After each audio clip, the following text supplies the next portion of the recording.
พี่น้องเนาะถือว่าใกล้จะหมดเวลาแล้วเนาะได้เวลาแล้วพี่น้องเนาะน้องกับเบยเพิ่นก็มาซอยกันบาดนี้สองสามกึบ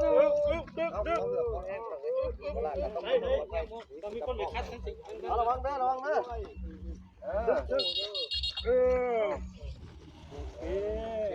ทำไปเด้อทำไม่ได้ไว้ทำไว้สบายดีน้องกับเบยเด้อเนาะมาซอยน้องแขปนมื้อนี้เนาะบ่ได้เห็นเพิ่นแต่โดนนะพี่น้องเลยเอาไม้มางัด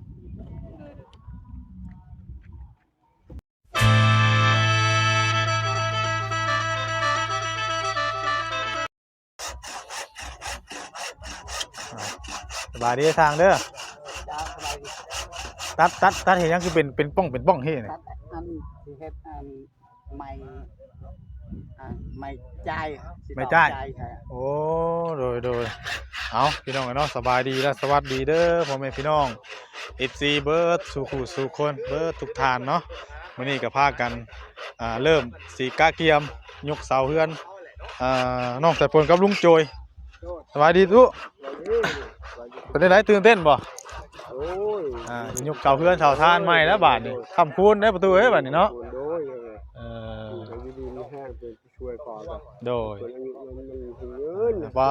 ใหม่นี้ทั้งออกจากคนแก่มากว่านี่บ่นป้าต้มไปจ้ะเอาน้องอย่าปวดเนาะเขาเบิ่งในก็ได้ประตูเด้อสถานที่เนาะพากันกล้าเกียมไปเลยพี่น้องเนาะ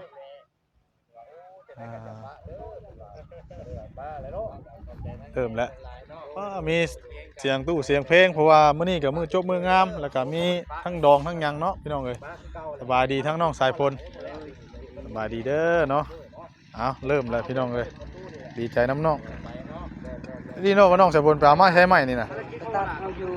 เดินเล็กแล้วก็ไปขอเอาน้ำเขาไปขอโอ้ไปขอน้องเจ้าเพิ่นก็ให้อยู่เนาะไปขอน้ำเจเพิ่นอยู่นี่ได้ครับโอ้ตังแขน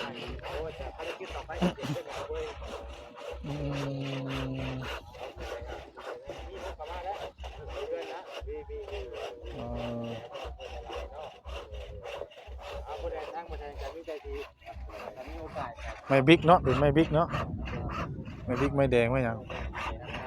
ตอนนี้สร้างเพิ่นกำลังสีก้าเกียมเฮ็ดไม่แบบไม่หยังสบายดีเนาะสายพลสบายดีโอ้ยเนาะอากาศหนาวมื้อนี้ก็ได้เนาะงานยามดีได้มื้อนี้พี่น้อยย่อเกินย่อช้าของทางน้องสายพลเนาะเฮ้ยวันเวลากับผู้ได้9 โมงพุ่นแหละ9 โมง9 นาทีบ่9 นาทีมีแต่เฮาก้าเกียมไว้ได้เนาะเฮ้ยคือว่าทั้งน้องนั่นเพิ่นมานอนน้ำบ่พื้นน้องเบยได้เพิ่นเมื่อไรอยู่เมื่อนี่บ่มันหลับแล้วบ่คุยโทรศัพท์โอ้คุยโทรศัพท์อยู่ในนี้เนาะโอ้แสดงว่าน้องเอาเบยก็สิมายุกเสาย่อเสาซอยเนาะบ่าวหลาก็มานี่เดี๋ยวเพิ่นมาต้องมานํกันพี่น้องเนาะบ่ได้ไปร่วมงานดอกนำเพิ่นบ่พอซอยแล้วก็แล้วซอยแล้วพักน้ำพอแล้วก็แล้วพอแล้วก็แล้วเนาะอันนี้เป็นเลยบงนี้เจ้าสาวหันเจ้าบ่าวบ่แม่นมันคนละคนโอ้นี่เจ้าบ่าวมีแต่เจ้าบ่าวเบิดผู้ชายเบิดเจ้าสาวอยู่บ้านอื่นนี่หันเจ้าสาวอยู่ในชายโอ้ในชายตัวนั้นเดี๋ยวเราจะเข้าไปถามไทยข้างน้องเอาเบยเพิ่นก่อนเก็บตัวได้เพิ่นเกินพ่อเนาะจังหน่อยก็เห็นเพิ่นออกมายกเสายังช่วยกันนี่แหละพี่น้องเนาะตอนนี้สร้างมึงกำลังกาเกียร์ไม่แบบไม่ยังสร้างเขาก็ยังมายังบ่ครบเลยเนาะเล็กตัดนะโอ้สัตว์เข่าเนาะเล็กตัดเนาะสบายดีเด้อทั้งบาล่าเนาะโอ้ยอันนี้ก็เตรียมไปยังน่ะรักก็ยังเพิ่นเฮ็ดอย่างแล้วเพิ่นสิเฮ็ดเอาค่ำผักเนาะไม่มีอย่างนี้ได้พี่น้อง สร้างนี่ว่องไวขนาดทันใจเพิ่นเฮ็ดเฮือนนี่ไวเลย โอ้ โอ้เฮ็ดเฮือนช่วย3มื้อบ่ฮอด3มื้อแล้วอ่ะเดียวของน้ำ3มื้อพี่น้องเอ้ยทีมงานเพิ่น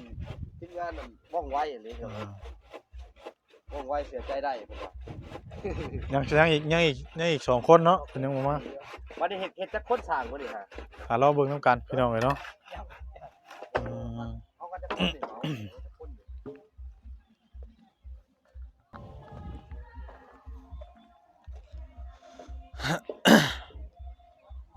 ใช่ก็เกี่ยมหยังแล้วน้องประตูเออไผใบคูณใบย่อเรียบร้อยแล้วบ่ โดย โอ้ทิปเข่าใส่นี่เนาะ ใส่จิบเข่าตอนก็มี ทิปเข่าน้อย โดย กระตรงกระตาบ่นี่ โดย โอ้บ่เฮ็ดมาคักก็ดีเนาะ โดย ตู้เฮ็ดเป็นอยู่บ่นี่ ช้อนนี่ฮะ ใช้บ่แม่นช้อนน่ะ พอเห็นสิช้อนเห็นได้ เออ มันเห็นสิเลย อืม เป็นพอชิบจิ๊บนะก็มันมีวายโลเลยอยู่ช่างที่นั่นเดินเข้ามาหา แสงอาทิตย์นี้เอาไปห้อยไว้นั่นก็ได้ประตูเอ้ยบ่เฮาจะเฮานั่งเฮาหยังได้บ่ล่ะ โดย ห้อยไว้หัวไว้หยังอิงไว้เพิ่นก็ได้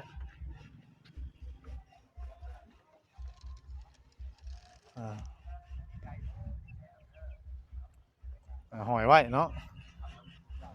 เออ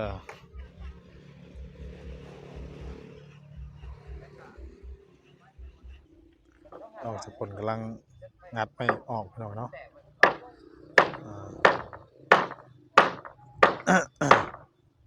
ไม่ออกว่าสิเอาเสาเข้าง่าย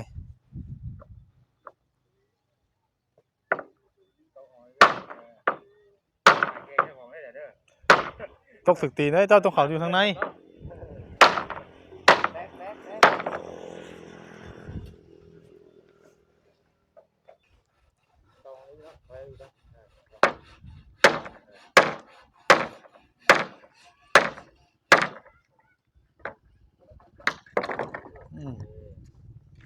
เรียบร้อย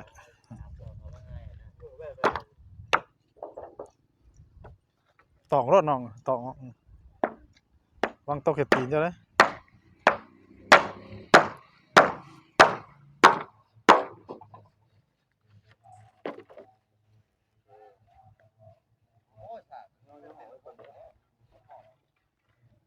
ออกไปภาคพุ่นก็ได้เอาไว้นอกเลยก็ได้เนาะได้เตรียมเนาะมีแนวสอดด้วยว่าเขาเอาตีรถก็ตีรถก็จะไม่เขาทาง4คนด้วยครับเพื่อถ้าว่าเขาว่าง่ายดีนี่แม่นตีรถถึงกับเจ้าได้ผมไปด้วยนะอยากรถว่าได้กันนะจังเต็มเอื้อ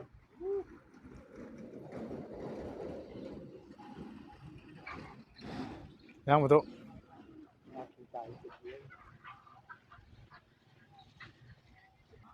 เอาพี่น้องไงเนาะ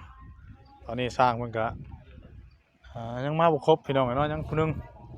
หรือว่าทำนี่ก็ไล่แหละพี่น้องไงเนาะ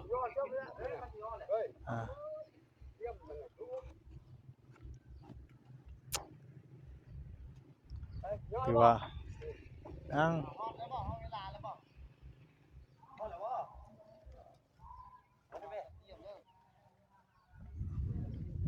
ตาเกียมใบผูกนั่นแหละโอ้เฮาแต่ใช้เขาเสาใช้ผูกเขาผูกที่ยอจะผูก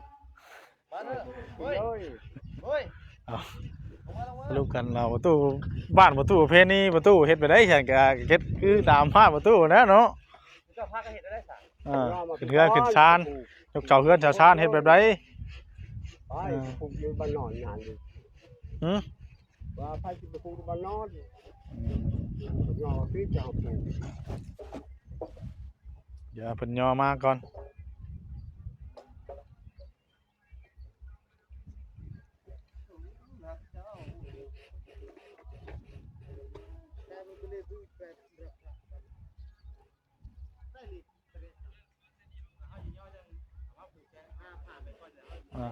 ไป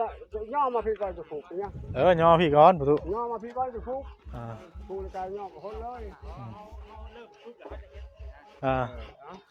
ตั้งไว้ก่อนก็ได้เอาไว้ก่อน ไว้ก่อนแล้วมาด่าบุกไก่มีไว้กลาง ประตูจุยใจห้อน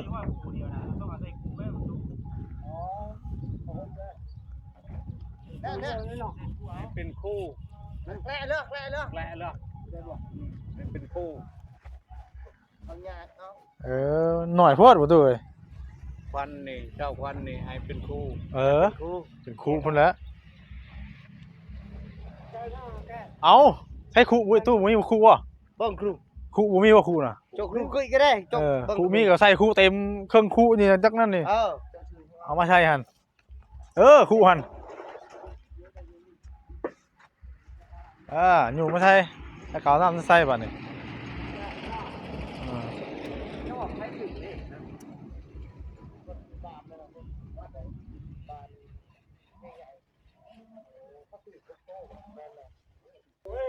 เอากำลังสิเริ่มพี่น้องกันเนาะฮอดปิด9 โมง 9 นาทีหามาก่อนเด้หลายคน มาป้าไว้ก่อนเอาดีได้ก่อนเอาพี่น้องเนาะสบายดีเพิ่นทุกคนเด้อพี่น้องเด้อเราปกป้องแล้วเนาะตอนเช้าพี่น้องเอ้ยเอาโยมาปะไว้ก่อน เสากลางนี่นะนี่ตัวนี้นี่เสากลางนู่นนี่เสากลางนี่ ตัวกลาง เขาเอกนั่นนี่ กูมันบ่ถึงทางละบาดนี่ พี่ให้ตั้งเสานี่ก่อนนี่ ถอยหลัง ใส่เสานี่ก่อนนี่ ไปนั่นบ่ถอยถอยมาพี่ก็ได้ถอยมาพี่แล้วก็ โอเคเดี๋ยวมาพี่เด้อมันพอตีนมันตั้งอยู่นี่แล้วนี่ปวดลงก่อนว่าจู่นั่นนะ ปวดลงก่อนนักปวดลงก่อน ไอ้บ่สิคงไว้บ่ซั่นไว้บ่โงไว้น่ะบ่สิได้บ่ เดี๋ยวคอยครึ่งไว้นะว่าเราต้องเอาเสากลางลงก่อน บ่เฮาคือบ่วางตีนเสาน่ะเป๊ะไว้อยู่สิโดดน่ะนะ อวยนะมาอวยมาพี่อวยหางมาพี่เด้อปกติ วางให้มันตรงกับปากกลุ่มรถตีนเสานี่ อวยไหม ย่อไปคุยกันให้เข้าใจก่อนก็ยังย่อ อันนั้นพ้นอวยพี่ตีเสาเขาปงไว้ในรถนี่ ระวังเด้อ ป้า ถอยมาอีกถอยมา ป้าไปปากกลุ่มรถ ถอยมา โอเค เราเทียบยก นี่แหละ จุดนี้จ้ะ เนาะบัดนี้นี่เสาเอกไม่มีจังอันน่ะมันน่ะ สอง สองบ่สองกะมาป้าเดี๋ยวไปซ้อมเนาะ มันจะหัวเลยใส่หัวให้ นี่บ่เอาใส่นี่ก็ได้ ใส่ตัวหัวก่อน นี่ก็ตัวนี้เนาะไอ้ แล้วแม่แล้วไปยกเลยนี่เลย ลังเอากันไปว่าบ่ได้เอาไม้อะไรถอดหมดพี่น้องเนาะมือจับรถเนาะ พี่น้องเนาะกำลังยกเสามาใส่แต่ว่าทางน้องเอาเบยนั้นผมว่าเพิ่นเฮ็ดหยังเนาะอยู่ตู่ผมว่าเพิ่นก็บ่เห็นเพิ่นลงมาซอยกัน นี่ได้พี่น้องเอ้ยเนาะอยากจอยอยู่แต่ว่าเฮาก็ต้องได้ถ่ายนะ แม่น ถ่ายพี่น้องเบิ่งอยู่เนาะ เพิ่นก็หลายคนอยู่เนาะหลายอยู่นี่แหละ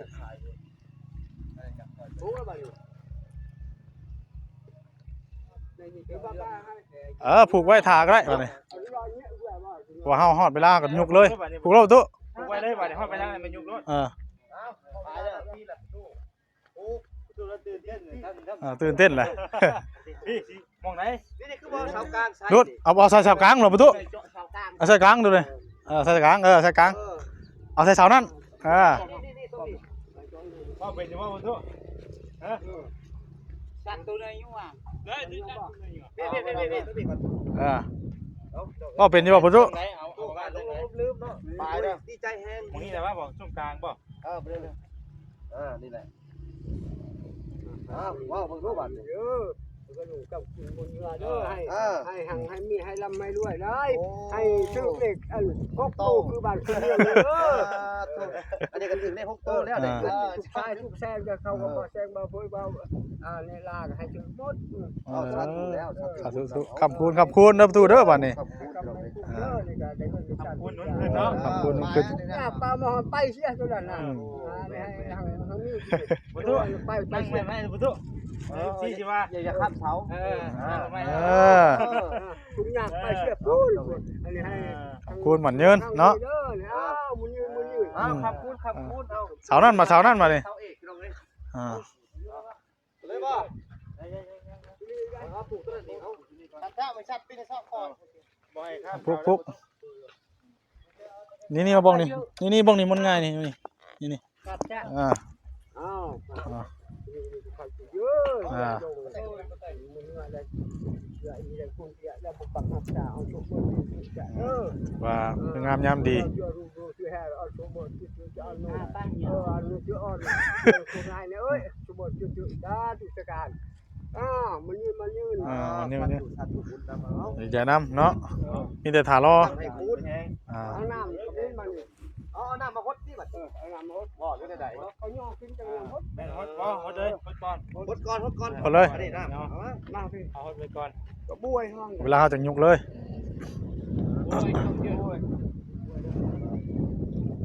นี่ก็เป็นเสาเอกก็พี่น้องเนาะเสาเอกเอากลางเนาะเขาเข้าเสาคูณได้เนาะ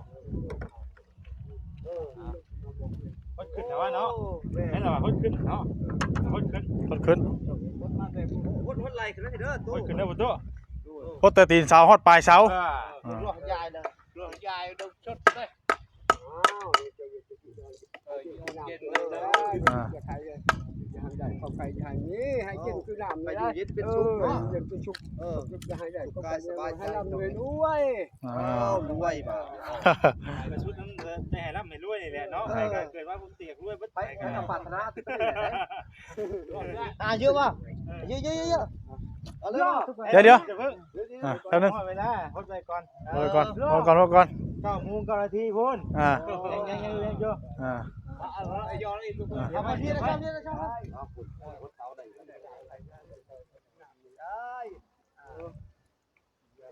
หลายมือใส่ใจลำเงิน อ่า คุณเอาไปฮดเช้าแล้วก็มาฮดคุณฮด9 ต้นเลยประตู ฮดไปเลย คุยมาเลยขับคุยมาเลย เอาไปฮดเช้าบ่ นี่เอามาพี่ เอาไปฮดก่อน ดีก่อน ยังบอกพอใจอยู่ว่าเอา เอา น้ำคำน้ำคูณอยู่แล้วแต่เห็ดไปเลย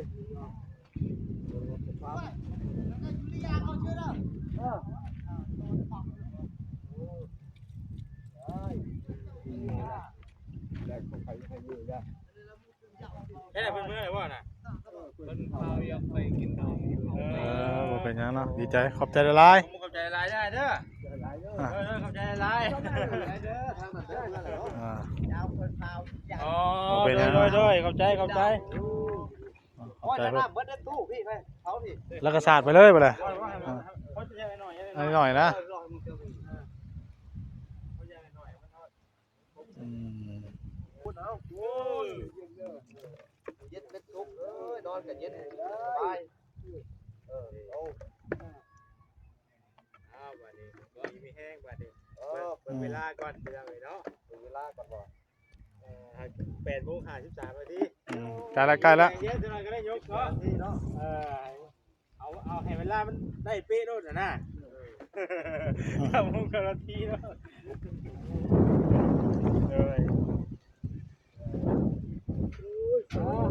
เย้บัด ถักแล้ว โอ้เคยเห็น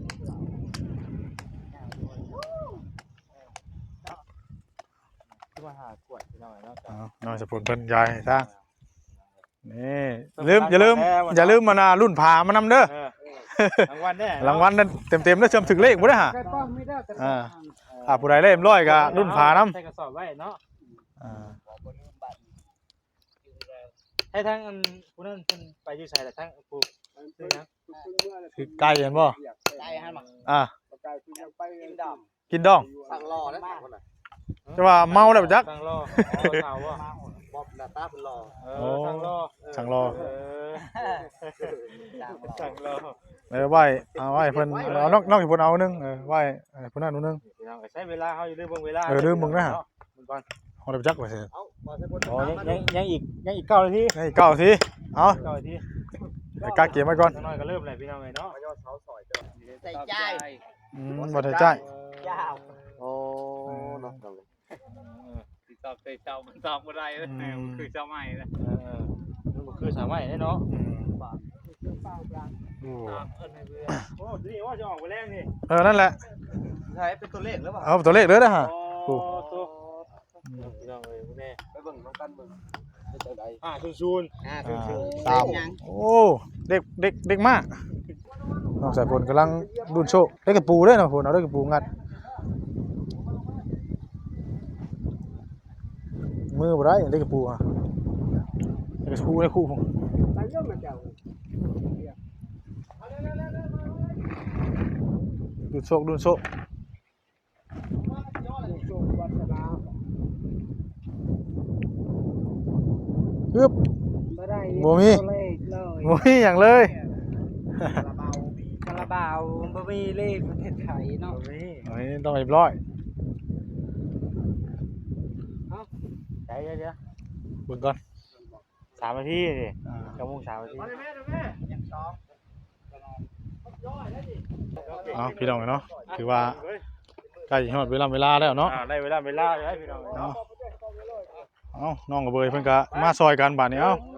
2 3ปึ๊บ ต้องมีคนไปคัดทั้งสิ ระวังเด้อ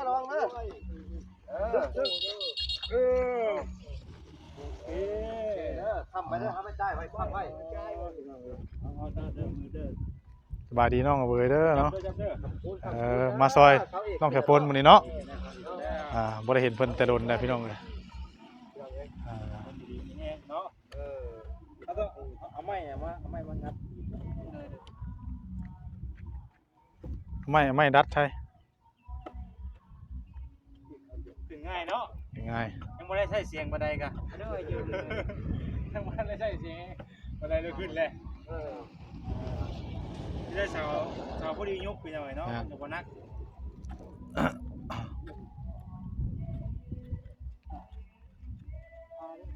ประมาณนั้นแหละ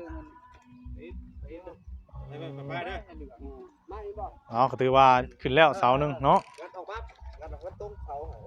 ไปอยู่จุดกลางก็จะสิวัดกันง่ายเด้อ เอาต้องเอาไม้ตัวไม้ ไปเสียยางน่ะผลแต่ว่าแหละเด้ไว้ มันบ่คือ สอนลงให้มันลงพูน่ะนั่นแหละไปปลูกลงนั่นแหละเอาใครชาไปเฮ็ดเองบาทเดี๋ยวเขาก็บ่ได้เก็บดอกเลย ใจกันวะ ได้ก่อน โอ้พี่น้องเนี่ยคือเราได้เรียนสอนใช้กันไปเนาะ คือแล้ว ตักอลิสเฮาเอง คู่กัน มีได้ดิ ย่อขึ้นแรกก็พอดี10 นาทีพอดีพี่น้อง เที่ยวทีเนาะงามแหละ จะอยู่บ่ได้ไม่เอาอ๋อแบบว่าเอาทำได้แบบที่แล้วขอบไว้ที่เนาะมันต้องได้เฮ็ดข้องไว้ที่9 อันบ่ได้เนาะ เก้าเสาเลยแล้ว ตะปูสั่นได้ฉากเลย กูแปลกว่าไง ตะปูแปดใส่โลด นะพี่น้องเนาะถือว่าขึ้นแล้วเสาหนึงสาวบ้านลุงโจยน้องสายพลเนาะน้องเบยเพิ่นไปนั่งอยู่พุ่นพี่น้องเนาะ นี่ตะปูนี่จะได้ มันยกเสาซอยเสาหนึงเมื่อกี้นี้เนาะ ได้เรื่องทำเลย ก็ถือว่ายังบ่ทันได้โอ้ล้มเพิ่นคักปานใดพี่น้องเนาะเดี๋ยวยกเสายกหยังแล้วจังถามทายนำกันพี่น้องเอ้ย นั่นแหละถูกต้อง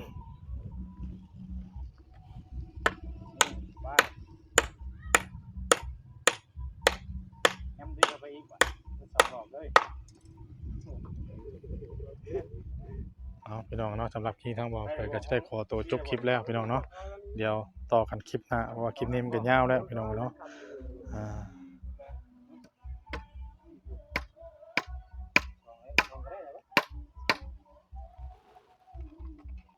สำหรับคลิปนี้ก็ลาพี่ลาน้องไปซะก่อนแล้วเนาะพบพ่อกัน